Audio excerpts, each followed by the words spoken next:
The following program is being brought to you on the Voice America Variety Channel. For more information about our network and to check our additional show hosts and topics of interest, please visit voiceamericavariety.com. The Voice America Talk Radio Network is the worldwide leader in live Internet talk radio. Visit voiceamerica.com. The views and ideas expressed on the following program are strictly those of the host or guests and do not necessarily reflect the views and ideas held by the Voice America Talk Radio Network, its staff, and management.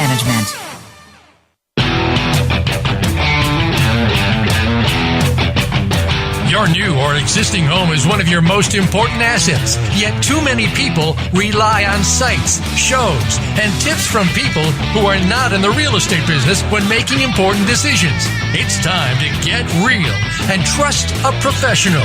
This is Real Estate Today with host Deb Tomaro. In this series, you'll learn about making smart decisions when it comes to buying a home, selling a home, or even staying in the home you're in. Now, here is your host, Realtor Deb Tomaro. Welcome, welcome, welcome. This is Deb Tomaro. You are listening to Real Estate Today. Please follow along on Facebook, the Twitter, and what else are we? The LinkedIn, I guess. I'm LinkedIn. Well, you're Instagramming and I'm not Instagramming. You're not doing that anymore? I should be, but what's it? Insta? I don't know. I too much. Yeah, Snapchat. No, I have no idea. Anyways, we are going to talk about some really cool things today related to real estate. But, I had a great meeting this morning of doing some networking with another business member in the community. And I was very happy. I was very touched that he and his wife listened to last week's show last night prior to meeting with me today, so he could be a little bit informed. So he scored a bunch of points with me. And he said, well, I really like how on the first part of the show, you just sort of, have some banter and talk and, it's just kind of laid back and whatever. And so I was like, well, good. We're just going to keep doing that because every week we talk about it and we think, oh, we're just wasting time and not talking about house stuff. But did you ask him for a suggestion on what he'd like to hear you talk about? No, I should. Well, we're going to have him on the show at some point because he's an insurance agent. So he's going to talk about insurance stuff, which I think it's a very foggy field even to me to know if I look at an insurance policy, what should I be looking at? Yeah. So there's going to be some really good information coming up. But you hear the voice of Karen Rasta, who is the best damn lender in the state of Indiana. Welcome, Karen. Thank you. Hello. How's your week been? It's Tuesday. Yeah. It's been good. Has it been busy? It has been very busy. Anything new and exciting?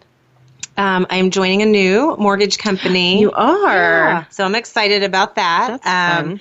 My official start date is tomorrow. Okay. So you'll be in training next week? Yes. So we'll talk about the following week. Yes, it'll be exciting. But you can still, and probably reach her in many of the same channels. So if anybody's looking for her, just contact me and I'll hook you up since she and I pretty much share a brain. Did you know that today is a national holiday, Karen? It's a national? It is a national holiday, or it should be a national holiday. It's the 31st of January. Uh-huh. I don't know. I'm a little disappointed in you. I don't know. Whose birthday is it? Oh my gosh! It is today. I've been so busy. I'm sorry. I know, but don't apologize to me. I love you, Justin. Apologize to Justin Timberlake, who is turning 36 today. Which, by the way, I did ask one of the new office, or at my new office, I asked the gal there. I said, "What's the company's guideline on if I change the screensaver, the background screen?" On your company laptop? Yeah, and she said, I think it's fine. I go, this is a great, fantastic, boring one that I'm looking at. I said, but I have to have Justin gazing back at me. That really starts my day. Yeah. Well, today's his birthday. You really didn't remember? I figured you'd have that programmed on your phone. I've been very preoccupied here lately. I suppose. Okay, well, we're going to put a little picture up on Facebook of him from you. I wonder if we could Photoshop my face on Jessica Biel's on the wedding photo. Oh. Okay, I digress. Okay, well, there you go. So last week, Eurus and I had a lovely little date day, which we haven't done in ages, that we shipped the puppies off to play date. Okay. We slept for 3 days afterwards, five Bichons in a room. And we went up to the home show in Indianapolis. I was pretty excited. I have to say I was kind of a little disappointed because I thought, I'm going to come back with all these great things to talk about on the show. And then dummy me, because I haven't been to that many home shows, that we shipped the puppies off to Playdate Okay. You know, we slept for 3 days afterwards. Five Bichons in a room. And we went up to the home show in Indianapolis. I was pretty excited. I have to say I was kind of a little disappointed because I thought, I'm going to come back with all these great things to talk about on the show. And then dummy me, because I haven't been to that many home shows, didn't really realize that it's not what I thought it was going to be. I think what I need to do is go to one of these big builder shows. Okay. So, like, I want to see Delta Faucet and all the new stuff they have coming out, not necessarily the suppliers who are selling the Delta Faucet stuff from the past 2 years. I see. So I was a little disappointed that like every kitchen setup you saw was pretty much the same kitchen that I see day in and day out. There was really nothing new and innovative. Okay. Definitely no, marble countertops, which is supposedly the trend. There was one really cool thing, which was they built a 6,000 square foot house inside the exposition hall. You mentioned that, and I never even followed up, and I thought that was inside. Okay. Pretty much it was a ranch over a walkout. So they kind of built the walkout. I mean, you had to walk upstairs to get to it because, you can't dig into the floor of the expo hall, basically. It was all brick. They did most of the roof, but I think they ran into some rafters up the top, so they couldn't do the entire roof, but most of it. But it was brick. That's insane. Painted brick. Okay. And then like the steps up to the front door were all poured concrete. Well, you have to jackhammer that out. Was it worth the trip? Was it worth the drive up to? Okay. No.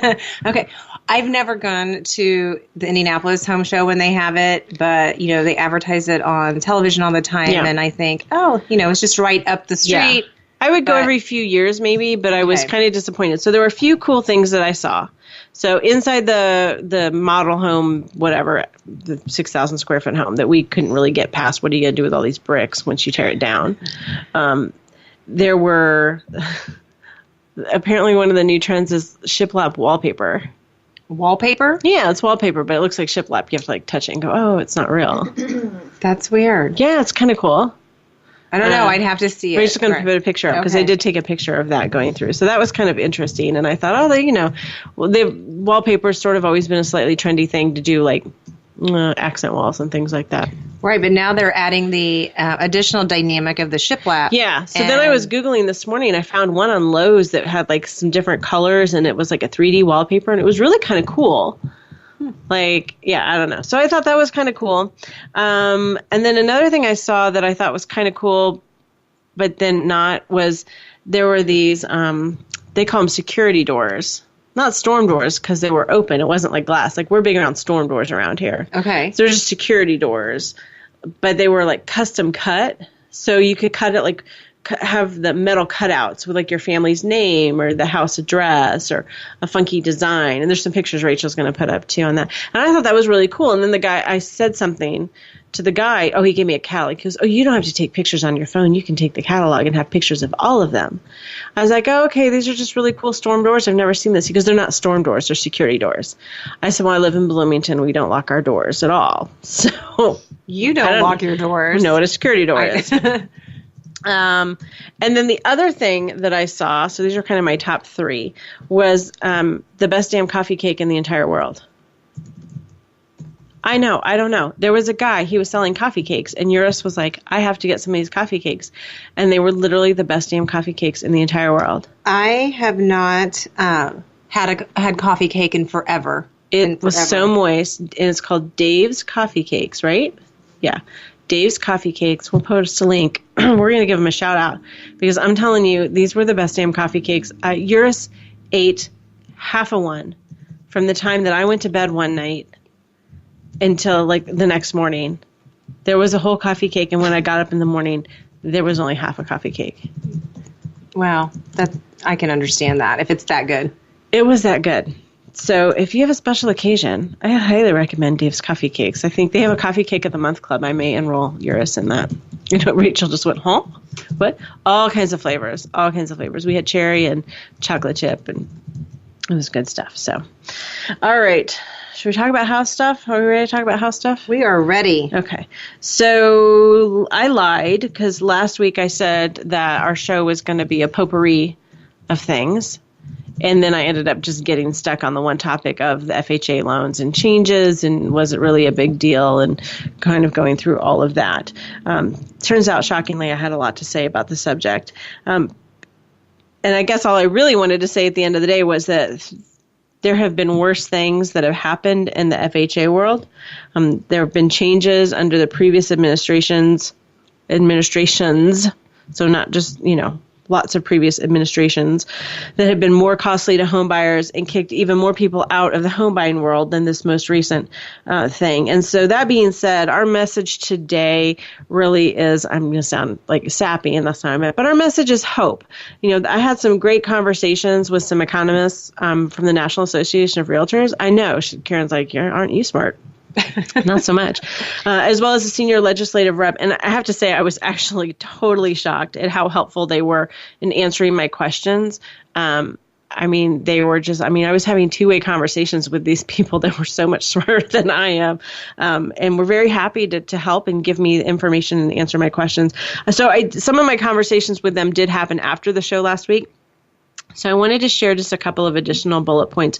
And if you didn't listen to last week's show, you might, rewind, download it on iTunes and take a listen, or you can go to Voice America or my website and click on it and listen to it. But we were basically talking about FHA mortgage insurance, that there was a mortgage insurance cut or reduction in the amount of insurance, and then that was suspended when Trump was inaugurated on that day. And so everybody's sort of building it up into a big, huge thing. This is not a new issue. National Association of Realtors has argued for reductions in that mortgage insurance all the time. But this particular reduction, they've been arguing for, they have people in Washington that go and talk to government, congressmen, senators, and ask, explain, they do the economy, they do the math for the government officials and say, look here, this is what we need to do. So they've been asking for and recommending this reduction since last spring. And I will say that had it been done last spring, it would be much more difficult to have suspended last week. But it didn't get done until January 9th, 11 days before the end of that administration. The National Association of Realtors constantly monitors that FHA reserve fund, and there's an amount that has to stay in that fund. And then they try to forecast its balance, as that's a huge component of the market staying healthy. And so their fund has, in 2016, so in last year, it's surpassed what the minimum balance needs to be, and it's forecast at today's rates to double by 2019, so that we would have twice as much set aside in reserves in this FHA fund than we need in the next 3 years. So that's why the National Association of Realtors has been saying, hey, we can absorb some rate decreases. We don't need to build our reserves as quickly as we are on track to build, if that makes sense. So I thought that was a really interesting point. They just are saying, we can slow that rate that money gets set aside. And to the National Association of Realtors, that's an affordability issue, because what they were trying to say is, hey, interest rates are going to go up. So by lowering this rate, in mortgage insurance, we're able to offset some of the interest rate increases and just kind of keep everything in balance a little bit. One of the things that the economists and the senior legislative rep talked to me about quite a bit was that one of the things we talked about at the very end of the show last week, which was that how you don't drop off your mortgage insurance when you reach 20% equity in your house. That it used to be that you would lose that, and now you don't. And the NAR has been campaigning really, really hard for that to go back into effect. That's one of the reasons why the reserve has gone so big. So I guess my point is that if you think that supporting a realtor doesn't really do anything to help you, you may be wrong. That while the government's trying to keep an eye on a million things, the National Association of Realtors is really devoted to one thing and one thing only, and that's keeping the real estate market strong and affordable for the average American. And they keep your kind of eyes and ears and voice in Washington on that. So I thought that was some really good information, and I wanted to just follow up on that before we talk about other things. So let's change gears a little bit. I'm done with that, but we are going to stay on loans. Since we have Karen here, we want to use her expertise, and since she won't be with us next week, No. We're going to change the gears completely next week and have an organizational expert in to talk about organizing your home and getting it ready to sell and getting ready to move. I can't wait to hear about that one. I think it's going to be some really excited. good stuff, and I think I'm probably going to feel really, really inferior and disorganized. No, you're going to feel Do you motivated think? to, like right now, Buy tubs and Sharpie markers. dad and label makers. I have a label maker. I do too. I love label makers. Yeah, so I think there's going to be some really good information. It's interesting. I'm completely off topic now, but her name is Cheryl Smith. She also works with funeral homes, and she helps people do kind of end-of-life planning, pre-planning, which I think is a really, really difficult thing to do. So you have to be certainly a very compassionate person to do that, but it's such a helpful thing Well, to I think do. that goes along with the whole organizational aspect that she possesses. So I think a lot of us face that, time where it's kind of like, your parents might be of a certain age and you start to go, okay, where are the insurance policies and where are the, the stuff that you need to know about to make sure that things are taken care of. So I think she's probably got some great ideas for that too. So we will definitely have tons and tons of information to talk about. But we're going to talk today about what happens if you get your turned down for a mortgage. And do you lose all hope and do you just give up? Or do you dig a little bit deeper, keep asking questions, and kind of keep that hope of the American dream alive, if you will? So let's go ahead and go to break before I get too far into the topic, and then we will be right back. You're listening to Real Real Estate Today, your home for smart real estate.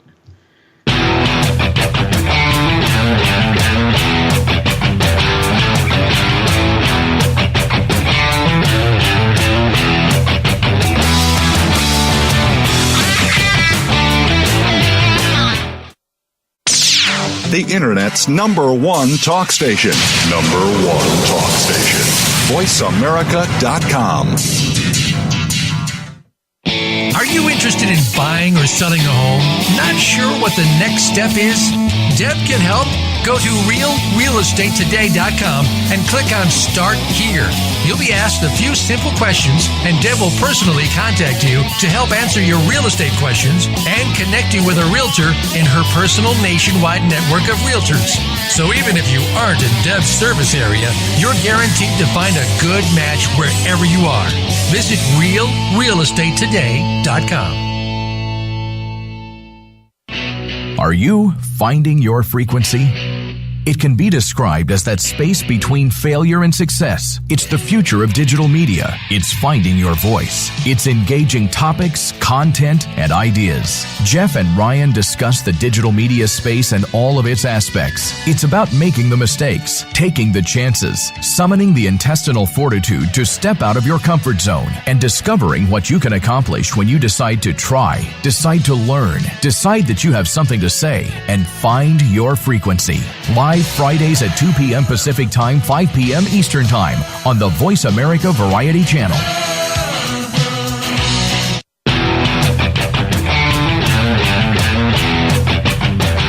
You are listening to Real Real Estate Today.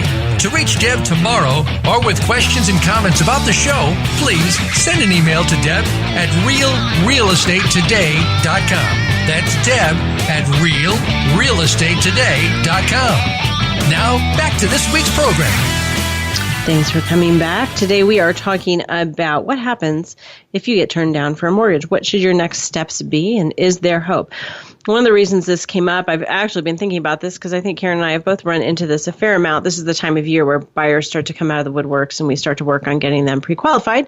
And I know, Karen, you've had to have some difficult conversations, or I don't know, difficult, but it's not fun to tell someone, hey. It's not fun, wonk, wonk. But I mean, especially when they're excited. Yeah. And maybe this is going to be a shock to them. Right, exactly. So I had lunch last week. Actually, after the show last week, the three of us, Rachel and Karen and I, went over to My Sister's Closet, which is one of my 10-10-10 organizations that we're supporting this year by donating 10% of commissions to 10 local nonprofits. And so we went over there and bought some clothes from My Sister's Closet. But then I ended up, the executive director wasn't there, and she was sorry she missed us. And so I had lunch with her on Friday. And we talked a lot about their client base. They provide women advocacy tools and training so they can emerge out of situations like extreme poverty, domestic violence, and homelessness by helping them find employment and economic success. And the cool thing is that they partner with over 40 other agencies and work side by side providing clothing and mentoring to help their clients find their way out and on their own. And whenever they enroll a new client, Sandy, who's the executive director, was telling me they have them fill out a questionnaire. And one of the questions they ask is, what are your ultimate goals? Like, what's your dream? Because we all want to help other people make their dreams come true. And she said that many of the clients state that they want to be a homeowner. To them, that's sort of the epitome of stability and security and something that they've never experienced before. And that was really touching to me. We started chatting about the obstacles to them and basically how a lot of their clients don't even know where to start on the path to ownership. And I think for many of them, even if they started today, they're probably 3 to 5 years out for a lot of reasons. And so we were brainstorming ways to help them and help kind of keep that dream alive and keep that hope alive.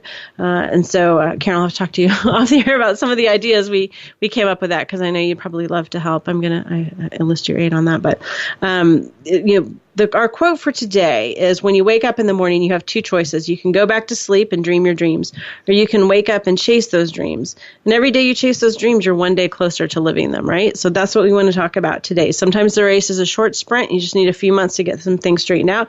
And sometimes it's a longer marathon, and even 3 to 5 years. But every day that you choose to do something to get closer to your goal, you're closer to your goal. Every day you don't do anything, you're further away. You just get further and further away from your goal. And I see that so many times with people that you've seen it, right? I do. We were just talking about this today at my new office, and there are some people who are very driven to reach that goal. I think it is a sense or a symbol of, I've made it, that makes me successful, because whether you hear that it's so hard to get your own home, or, buy a house, this, that, or the other, or they just have felt defeated for the majority of their adult life, right, or their credit life, or something like that. So, but there are some people who definitely, they don't know where to go. And I always tell them, you just have to find that one lender who's willing to sit down and try to help you come up with a game plan. Yep. And that's exactly what we're going to talk about. That's exactly what today's show is, because I think too many times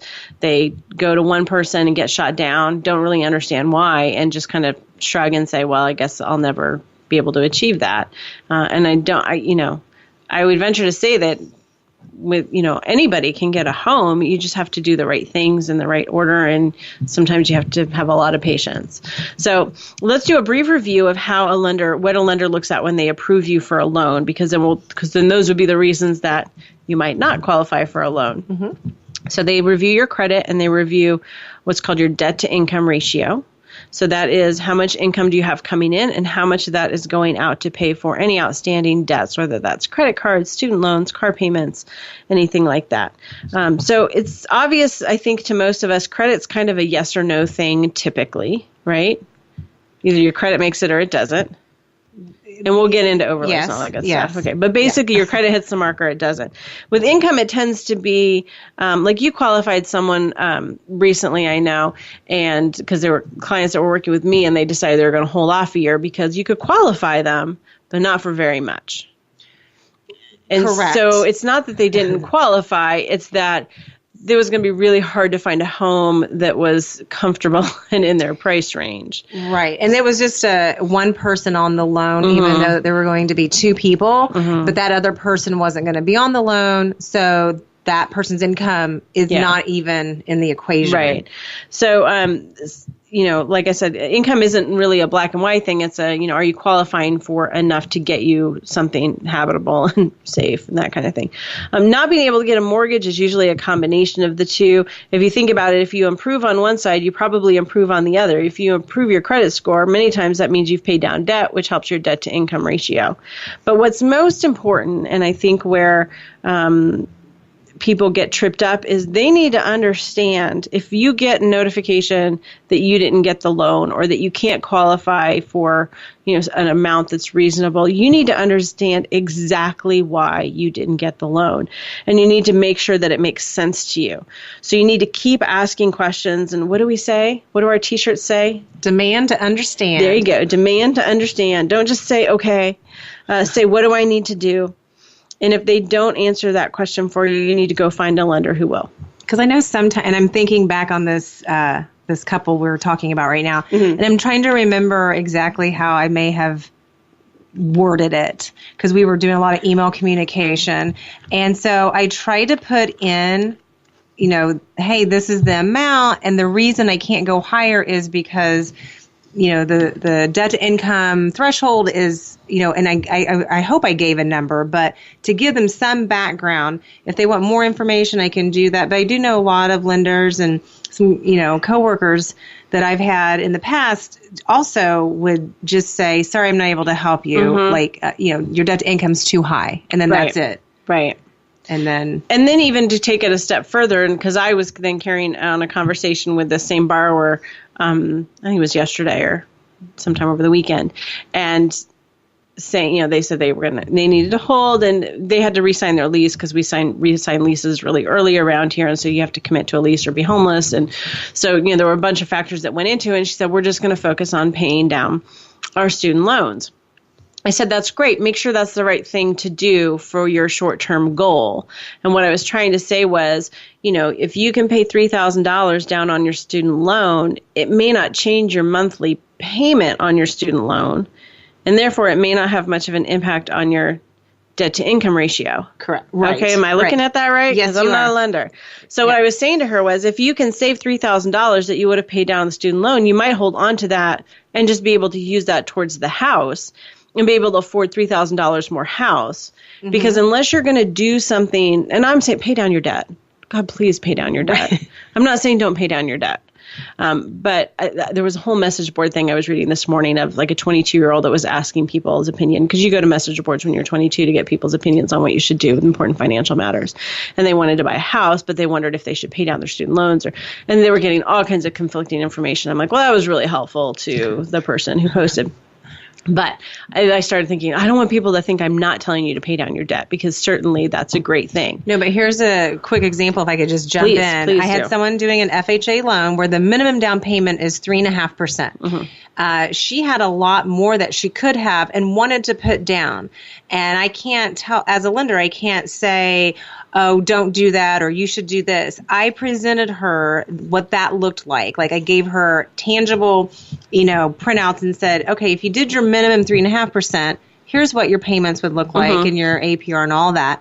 If you did the 10% that you have and you want to put it down, here's how that changes. And then I should let them decide. But a lot of times the amount that means that you're going to put down, additional money down, doesn't lower your payment a whole lot. And then I bring up, what happens with the AC. This had an older AC unit. Like what happens this summer?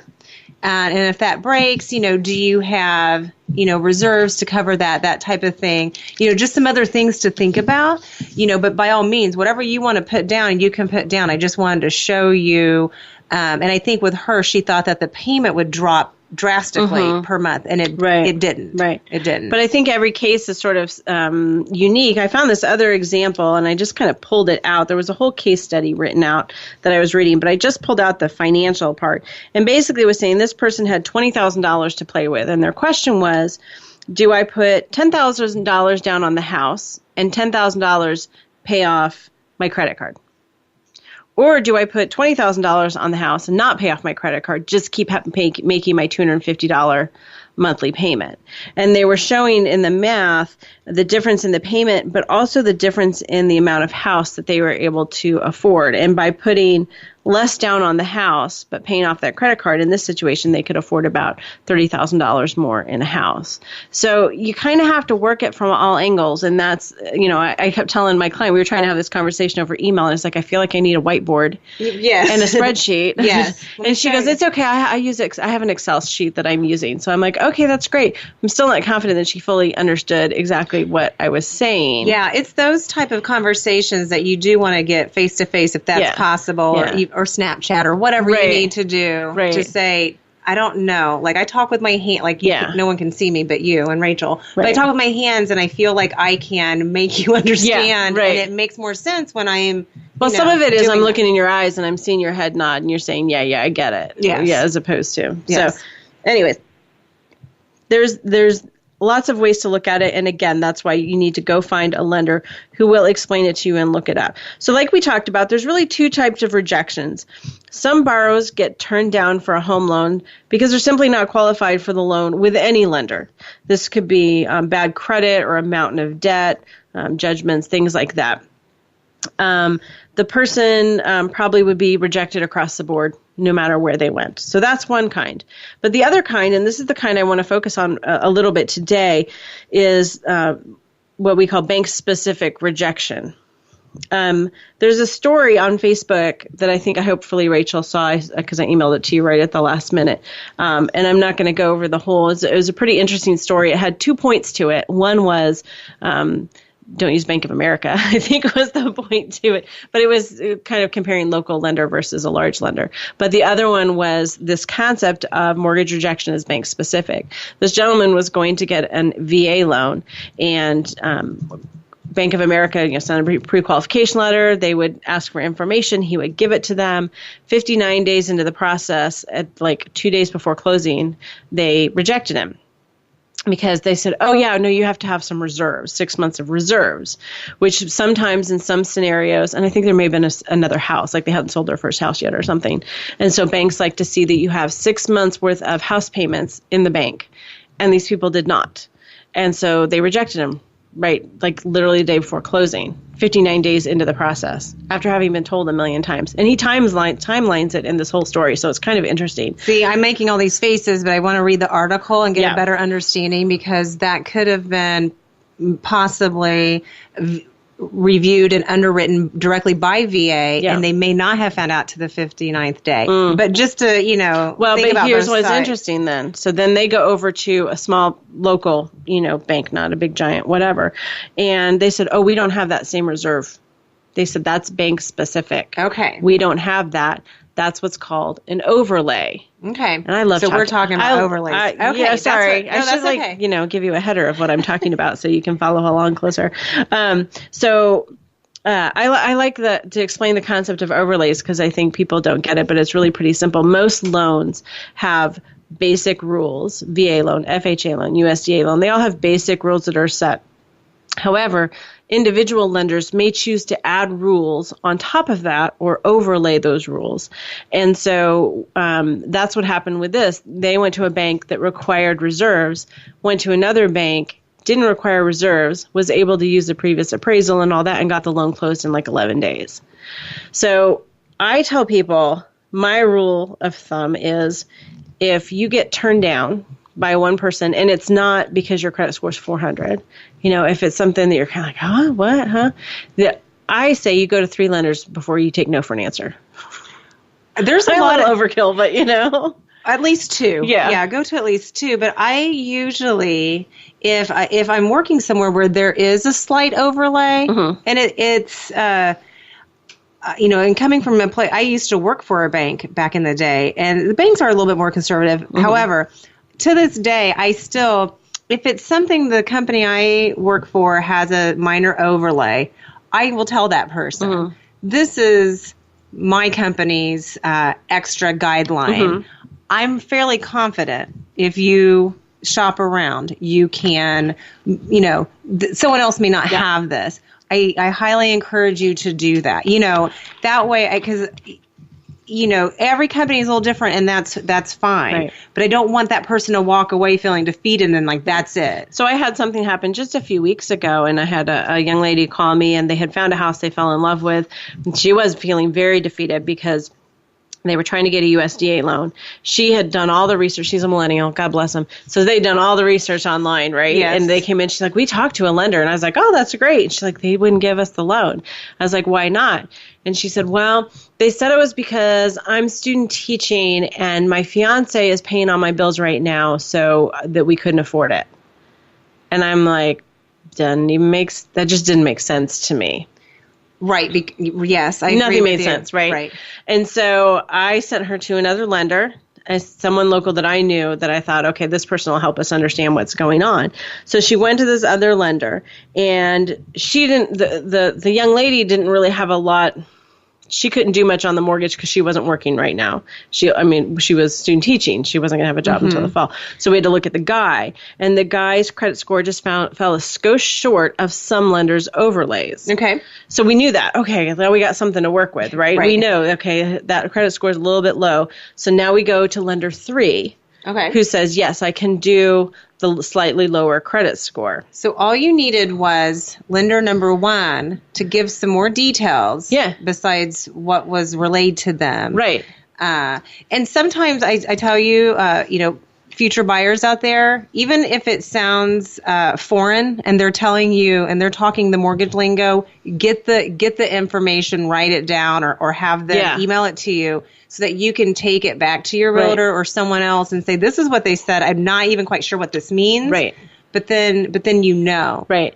And that's kind of how the conversation ended up going after with this young lady, because she would forward me emails from the lender, and she goes, I'm not really sure what this means. What should I do? And I would try to interpret, or I might contact the lender and say, they're not understanding this. Can you help me explain it? And that kind of thing. The lender can't really contact me without permission. So usually we kind of have to work the long way around. But, I wonder if the first lender, what they were trying to say was you didn't have enough money saved up, because at the end of the day, what they had to do was have some cash reserves, which they had because he had some retirement accounts that counted for cash reserves. I'm wondering if the first one was like, well, you don't have any money. You must not have any money because he's paying everybody's expenses. I'm not sure. I still don't know why he said no, unless he just thought it was too much paperwork. I don't know, but you should, I exhaust myself looking for, am I missing anything else? Is there any, you know what I mean? Would additional assets help? Right. Would that make a difference? And so I just try to make sure that I've covered everything before, I'm actually denying somebody. But now let me ask you this question. If you find a lender who's willing to do it, and maybe it's because your credit score is slightly lower or something like that, do you end up paying the price with a higher interest rate or higher closing costs? I'm going to say not usually, because if I can look at your credit and give you an interest rate based off of that credit score, the other lender, we're probably looking at about the same interest rates and about the same closing costs, only because we're trying to stay in competition with each other. Right. So if lender 1 is giving you an interest rate of whatever, like 4 1/8, chances are lender 2 is going to give you the same interest rate because it's based off of scores and other things. So probably not the case 10 years ago, but probably is the case now. So check that. Remember, when you're looking at comparing loans and comparing lenders, you want to look at your APR, because that rolls in all the closing costs and helps you compare apples to apples. I'm sure we have a show out there somewhere where we talked about APR, but maybe we have to revisit it one of these. After 44 shows, I feel like I can repeat myself, right? I think so. All right, then we're going to do same shows from here on out. All right, let's take one final break. We're going to talk a little bit more about credit and a little bit more about income. So stick around. You're listening to Real Estate Today, your home for smart real estate.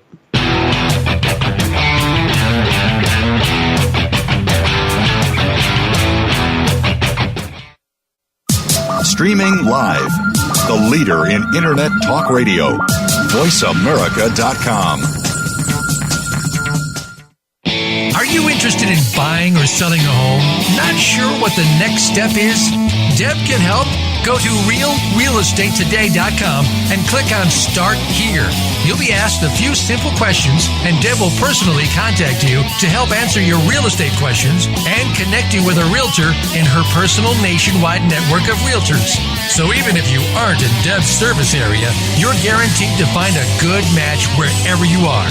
Visit realrealestatetoday.com. In the spirit of Have Couch Will Travel, Dr. Carol Lieberman creates a haven of sanity in an increasingly insane world. Each day we are bombarded with news of events that have never crossed our wildest nightmares. Society is spiraling out of control and everyone is reeling from it. But now there's an answer. The best way to keep sane in this insane world is to tune in to Dr. Carol's Couch on Voice America. Dr. Carol, a certified media psychiatrist, will broadcast live from her Beverly Hills office every Tuesday at 1 p.m. Pacific Time. Call or log in and get help with whatever is sending you reeling, whenever you need a soothing voice to calm and advise you. That's Dr. Carol's Couch every Tuesday at 1 p.m. Pacific Time here on America's Voice, voiceamerica.com.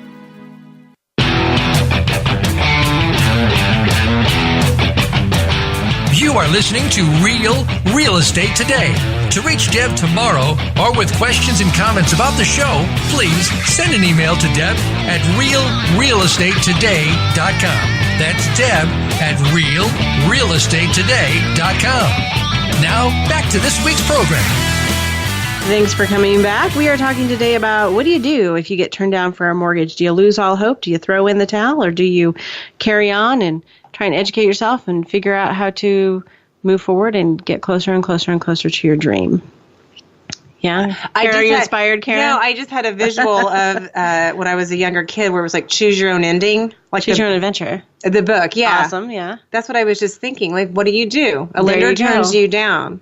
Ooh, Turn to Right. page 47 Right. if this, or turn to I page drown my 62. sorrows in a bottle of wine. Turn to page 47. Yes. Well, we've talked a lot about credit, and we have. I was writing this, and I said we had 2 big shows on credit recently, and then I went back so I could tell you the dates so you could listen to the shows, and apparently we had 3 shows on credit.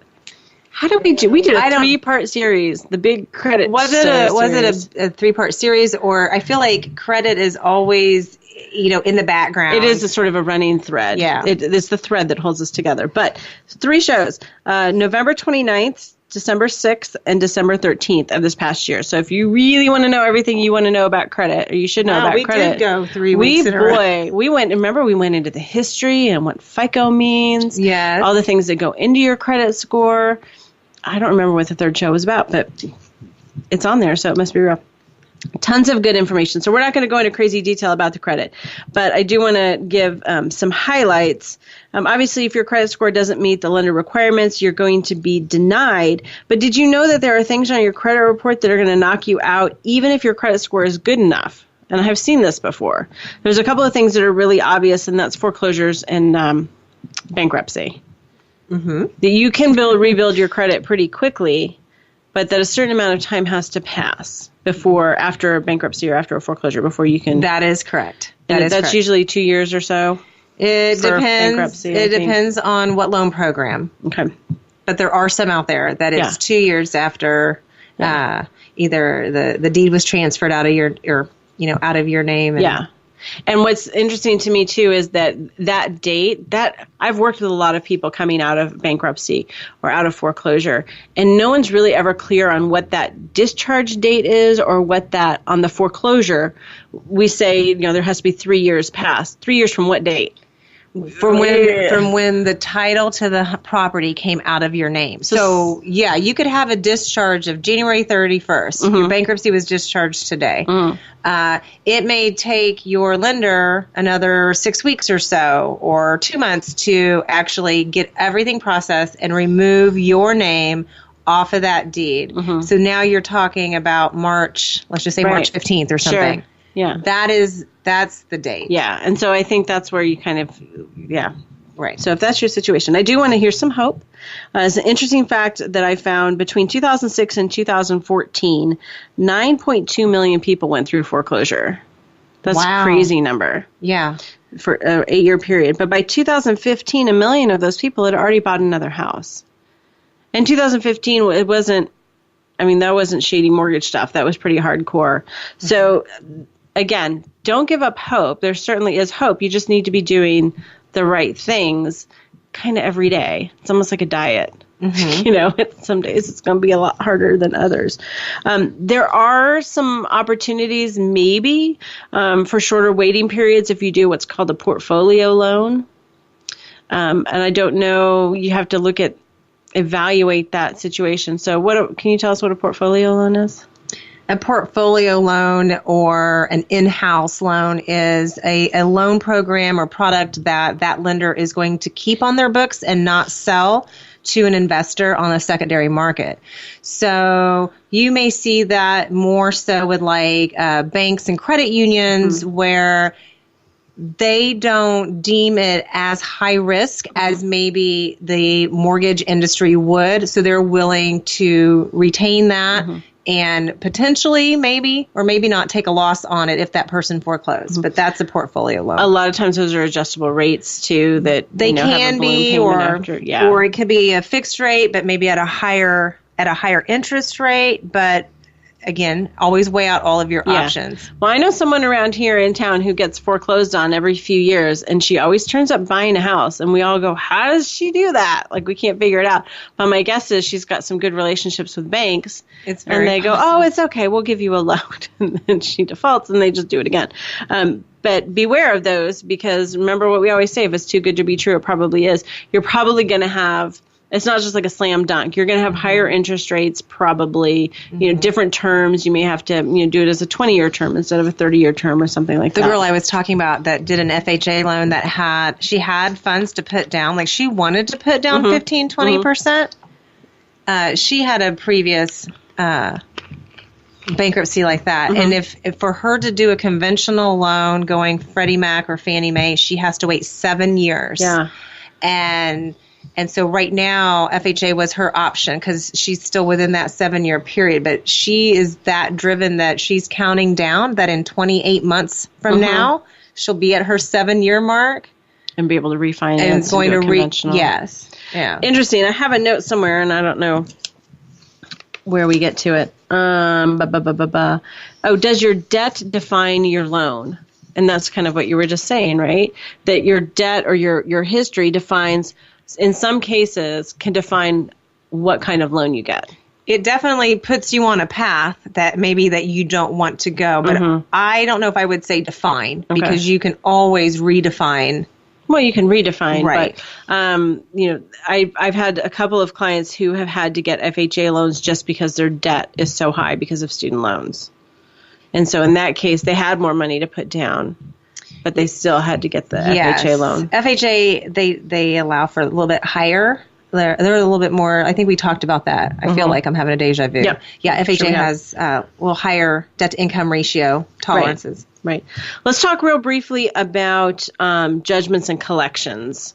So collection is when you have an unpaid debt, and I had to look this up, I have to say. I didn't really know the difference between a collection and a judgment because, God forbid, I have a bill that's a day late. I have a heart attack.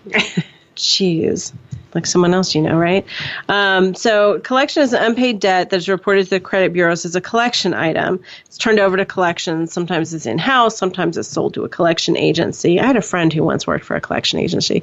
Apparently he was really, really good at it. And I thought, how depressing of a job would that be? Yeah. Like, you had to call people and try and help make payment arrangements. And, when the debt collector sues you, then it can become a judgment. And judgments can be renewed and be on your record for years and years. So I have a funny story. My friend Debbie down the hall there, she used to own a rental house. And there were some boys there that somehow, I know they skated out on some rent or something. And I think she had a judgment against them for the unpaid rent for years. And it was probably 10 years had gone by, and she kept renewing it. Oh, my. And one of them went to buy a house. And they were like, you got to pay off that judgment. You cannot, right? You can't have any judgments. No judgments. No judgments. Because why? Because the judgment can't attach to real estate. Yep. So the judgment could get stuck with the house, and then the bank could get stuck with the judgment. Mm-hmm. So, and I think one of the boys went to her and said, will you accept the settlement amount? She's like, hell no. I was going to say, pay me what you owe me. I was going to say, Debbie stayed on top of it because a lot of people they go and they file it, but then out of sight, out of mind. But it's very complicated, and I haven't quite figured that out. She's like Derek Smith from Confessions of a Shopaholic, where he's the debt collector, and he just keeps going at it. You've not seen that show? No. Okay. But, I had one of those once, and I couldn't figure out what I was supposed to do to, I had the judgment. It was in place for a while, but then, you have to file what's called a prosupplemental something. I don't know. It's really complicated. So, but the debt collectors know how to do it, and they do it en masse, and they just keep filing them, so they're there. So no judgments. And then do collections also impact you getting a mortgage? They can. It depends on how much you owe, and yes.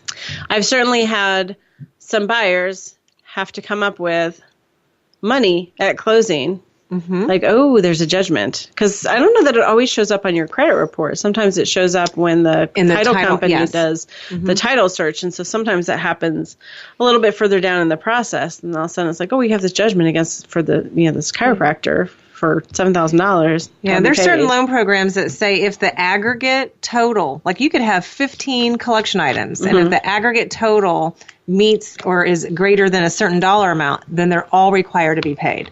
But if they don't meet, whatever that dollar amount is, then you can leave them out there. Because I've had people say, should I just pay those off? Will that help me? And I'm like, oh, if they're collections. Yeah, if they're collections. And I'm like, let's just see. That's up to you. Like, you still owe this money, but that's up to you. But hang tight. Like, don't go and stir, don't go and do anything on your credit. Yeah. Let's just see if those have to be paid. Point. Sometimes medical collections can be treated a little bit differently. I've read that, but that rule seems to change a lot. I've seen that's one of the FHA rules that kind of bounces around, and sometimes it is and sometimes it isn't. So I have a lot of people who say to me, well, my credit's not good, but it's okay because it's all medical. I don't think that's necessarily the case, but have you had people say that to you before? I've had people say that, or I had insurance and there was, a couple bills that didn't get paid and I didn't know, and that type of thing. I've personally not come across where, because of the type of collection debt it was, that it didn't matter. But I mean, all collections may have an impact. It just depends. Okay. So that's definitely something to take a look at and be aware of.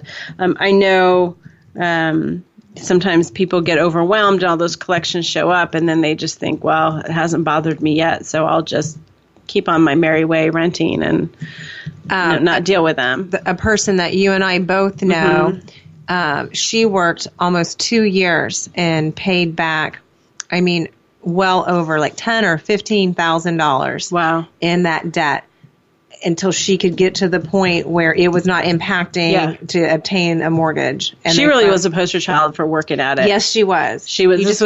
I know. I got on too behind my knees. I don't know why. She's a single mom and works hard and just kept at it. And, we'd come back and, okay, you got to do this. And then she would do it and she would figure out a way to do it. So she did a great job with that. Let's see. Let's talk real quick about if you get denied for your credit. One of the things I want to make sure, because I know you feel really strongly about this, is you have to get what's called an adverse action letter. Correct. And that's a federal law. Yes. You have to get that. Yes. And it has to there are certain pieces that have to appear on that letter from any lender. So if you want to Google adverse action notice, you can see a general idea. But I would never take something that a lender just typed up themselves. Okay. Because that does not meet the requirement. One of the reasons, there's several reasons for that adverse action. One is to help the consumer. These are all consumer protection laws. To help the consumer know exactly what they need to do in order to improve their credit. But the other is to make sure that you can't just get out of a contract because, a lender says, oh, yeah, no, you didn't qualify for the loan because of your financing contingencies. So it seems like the last 4 minutes of the show just went by in 30 seconds. It did, yeah. How did that happen? Oh, now you got 30 seconds. Now I got 30 seconds left. All right. Well, I wanted to talk about income, but I guess maybe we'll have to do that on another show. But the basic gist of income is, to improve that part of the equation, it's a little tricky because most of your income has to show like a track record of a couple years. If you have a part-time job, it's not going to count unless you've been doing it for 2 years. So start to get that part-time job now. Start delivering those pieces now so you'll be ready in 2 years. If anybody has any questions about this or wants to pursue the dream of home ownership, wants someone to help keep them accountable and keep them on track over the time period that they need to kind of get things straightened out, we certainly would love to do that. We want to help help people achieve that dream. And we really feel strongly that it's reachable for anyone. So, keep the dream alive. Remember, when you wake up in the morning, you have two choices. You can go back to sleep and dream your dreams, or you can wake up and chase those dreams. Every day you chase those dreams, you are one day closer to living them.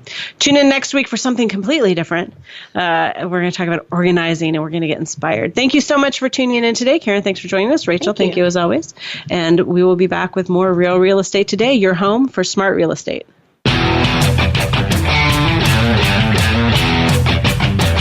Thank you for tuning into Real Estate Today. Please join your host, Deb Tomaro, for another edition every Tuesday at 12 noon Pacific Time, 3 p.m. Eastern Time on the Voice America Variety Channel.